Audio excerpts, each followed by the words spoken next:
ค่อยมันจะค้นหาสถานที่เมืองใหม่เสมอแม้บ่ฮู้ว่าคันหน้าจะได้พบเจอกับอีกอย่างก็ตามมื้อนี้ค่อยตัดสินใจไปนอนพักจักคืนหนึ่งที่หมู่บ้านดอยปุยเสริมมาเป็นหมู่บ้านของเซาโมวแม้นหมู่บ้านที่บ่ได้เป็นหมู่บ้านแห่งการท่องเที่ยวแต่นี่จะเป็นหมู่บ้านที่เฮ็ดให้เฮาหัวกลับคืนเมื่ออดีตได้ห่างจากตัวเมืองเชียงใหม่เพียง24กิโลแต่ยังบ่ได้เข้าถึงควรจันเลิศหลายปานใดค่อยกิโลจักขึ้นสู่ไปเรื่อยๆกลิ่นอายของความเป็นธรรมชาติเลิกเข้าหาโดยเฮาบ่ต้องเว้าเอง ถ้าว่าแบบนี้ก็อยู่บ้านนะ อืม ถ้าอยู่แบบนี้ก็คิดถึงบ้านตอนน้ำบ้านนี้ใหญ่ๆนี่ก็พอแล้วถนนนี้ ค่อยต้องเคียงกับใส่โฟมที่กำลังตามมาติดๆมันให้เป็นบาหาดใหญ่สำหรับคนบ่มีแผลเพอค่อยบ่ได้มีการได้จงแผนไว้สำหรับมื้อนี้ดังนั้นค่อยต้องได้รู้ทุกๆบักก้าวว่าคืนนี้ค่อยมีบักพักให้ค่อยพักตามที่คิดไว้หรือบ่เมื่อค่อยไปฮอดแล้วบ่สร้างอีกต่อไปที่จะไปซอกหาโรงแรมสำหรับค่ำคืนนี้แต่ความกังวลจะลงทันทีที่ได้รู้ว่าบ่มีนักท่องเที่ยวคนใดมาค้างคืนที่นี่ค่อยจะสามารถเลือกโรงแรมได้ตามสบายที่มันค่อยจะเลือกสถานที่ที่เหมาะสมที่สุดสำหรับค้างคืนนี้นั่นคือกรีนจุงโฮสเทลโดยปู่นั่นเองมาเบิร์นอันโฮสเทลเพื่อราคาประมาณคือละ500คุ้มค่าพอตัวเป็นมันก็โอเคแม้บ่มีอันนั้นบ่มีแอร์แต่ก็คือเขาก็มีพัดลมให้มันก็โอเคเนาะ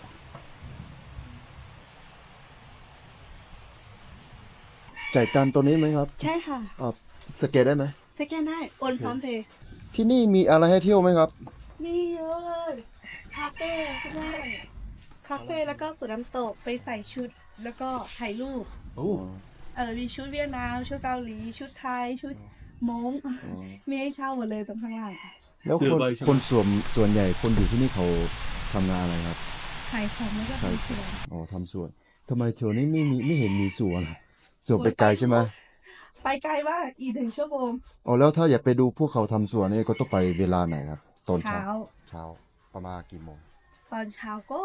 ประมาณ9 โมง 10 โมงแต่ทางไม่ดีนะ อ๋อ ขับไปได้เหรอ น่าจะได้ ฮะ น่าจะได้ ได้เหรอ ได้ เพราะว่าถนนอยู่ประเทศเรามันไม่ดีกว่านี่เยอะมาก อันนี้ถือว่าดีอยู่ สบาย ไม่นะ ทางไปสวนไม่ใช่แบบนี้นะ ไม่ได้เป็นแบบนี้ใช่ไหม ไม่ใช่ มาไปทันแดดใช่ไหม ใช่ทางแดงแล้วก็คลุกขะอันนี้ อ๋อไม่เป็นไรแต่ฝนไม่ตกมันก็ไม่ได้ลำบากขนาดนั้นใช่ไหม ใช่แต่ถ้าฝนตกมันจะลื่น อ๋อ และทางจะแคบ โอเค ไปดูได้สวนเยอะมากสวนลิ้นจี่สวนส้มสวน อ๋อ เยอะเลย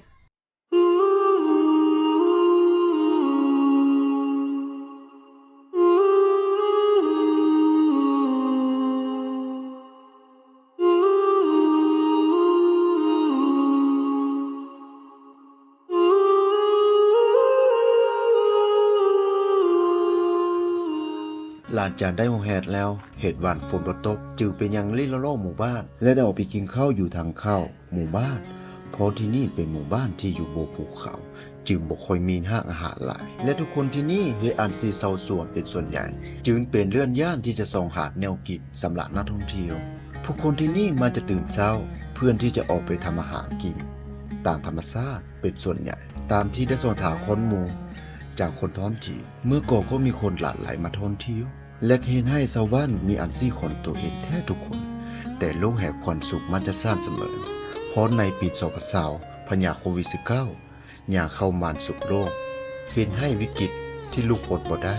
นั่นจึงเห็นให้พันทลายในพริบตาซึ่งเป็นประหารใหญ่ที่ทุกทั่วโลกต่อประเสริญจึงเห็นให้บ่มีทัดเลือดนนจับหากมาพื้นพานอาชีพที่สืบทอดมาจากปู่ย่าตายาย จึงเห็นให้ห้าไข่คอนต่างๆลุกโลดไปเรื่อยๆเหตุได้อย่างชัดเจนจบหอดทุกมือนี้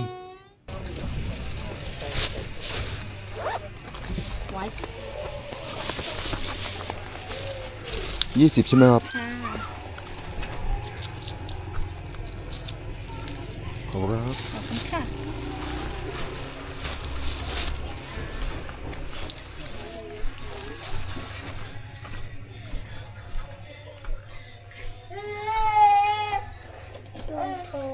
โอเคครับ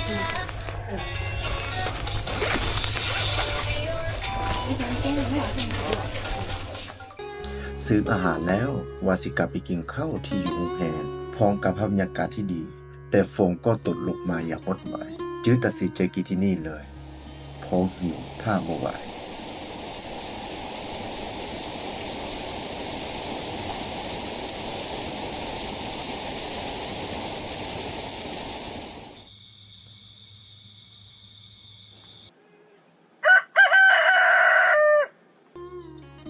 พาที่จะสร้างวันใหม่อีกครั้งแล้วก็ออกเดินทางของค่อยจะเลิกคืออีกครั้งจากหมู่บ้านโดยปุ๋ยและนี่เป็นรถจักรที่พาค่อยไปยังทิศหมายความแปลกใหม่ของการท่องเที่ยวครั้งนี้คือการเดินทางไปยังหมู่บ้านที่หลายๆคนมาในวิธีแหกขวนเรียบง่ายและความงดงามของธรรมชาติในหมู่บ้านหลังจากเข้าสู่แม่กำปอนค่อยต้องหาบาดภาพอีกครั้งเพราะค่อยเป็นคนที่บ่มักในการวางแผนล่วงหน้าจึงเห็นให้ความกังวลเกิดขึ้นอยู่เสมอเมื่อมาฮอบาพัดแล้วค่อยและเพื่อนมีหลากหลายเรื่องเว้าตลอดทาง10แล่นที่ค่อยและเพื่อนสนจีของค่อยคิดฮอดเมื่อมาฮอบาพัดที่ใกล้หมู่บ้านแม่กำปอนน่าคืนอาหารที่เฮาหิวมาตลอดทั้งวันเฮาสั่งอาหารมาและให้พนักงานมาส่งอาหารนั่งห้องพบมือในการขี่รถจักรมาทักหวาน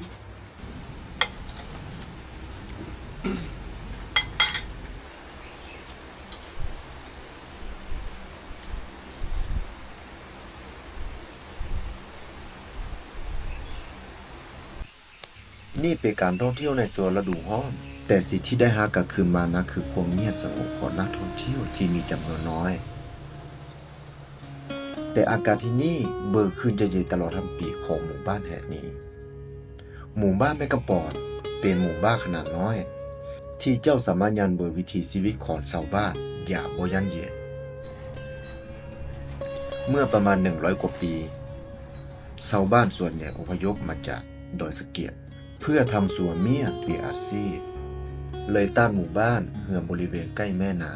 ำหมู่บ้านที่อยู่ท่ามกลางธรรมชาติมีต้นไม้ลำธารและน้ำตกอยู่ในตัวหมู่บ้านมาเป็นสิ่งที่ดึงดูดให้ค่อยมาที่นี่เป็นอย่างดี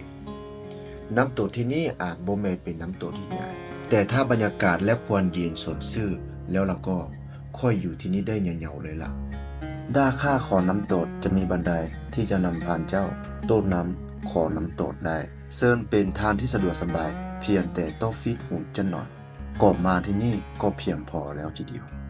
ภายในหมู่บ้านแม่กำปองให้ค่อยรู้สึกได้อย่างหนึ่งเลยว่ามาบ่สำคัญเลยที่เจ้าต้องไปเที่ยวในสถานที่ที่มานิดเนี่ยและประทับใจราคาแพงแบบนี้สิ่งสำคัญมาอยู่ที่มุมมองที่เจ้ามีต่อโลกหลายกว่า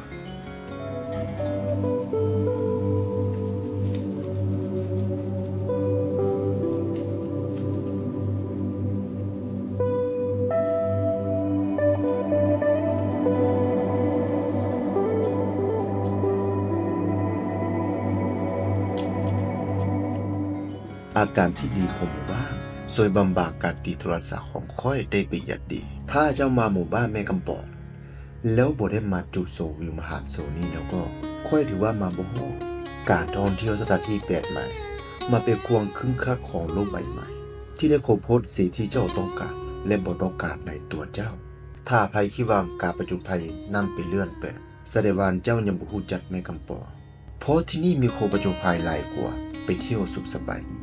พระอาทิตย์ใกล้จะตกดีแล้วล่ะค่อยจองห้างอาหารไว้สำหรับมื้อเย็นและนี่จะเป็นมื้อพิเศษสำหรับมื้อนี้พอกินเข้าไปด้วยเบิร์นพระอาทิตย์ตกดีไปนำค่อยจิสังเกตเห็นว่าคนส่วนใหญ่มาเที่ยวแม่กำปองเกือบทุกคนไปกราบและบ่มีภัยค้างคืนที่นี่นอกจากคนต่างชาติเพียงน้อยนิดที่ค้างคืนที่นี่กับแสนโรแมนติก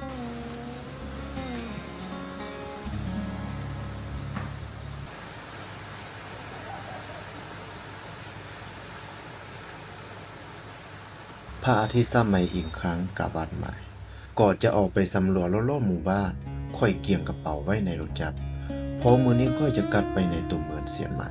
สิ่งที่ดีที่สุดในหมู่บ้านแม่กำปองของค่อยโคบ่แม่บ้านโซบูฮาและบ่แม่อากาศเย็นสบายแต่น่าจะเป็นความมีน้ำใจของคนท้องถิ่น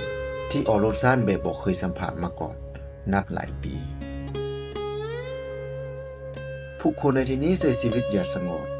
และบอกเลยว่าแม่กำปองเป็นสถานที่ที่โคตรวงจรบ่ว่าห้างอาหารโรงแรมคาเฟ่เต็มไปหมด ดังนั้นการที่มาเที่ยวที่นี่บ่ต้องห่วงหยังแม้จะหาความเจริญแต่ความเจริญนั้นเข้ามาหาฮอดที่นั่นเอง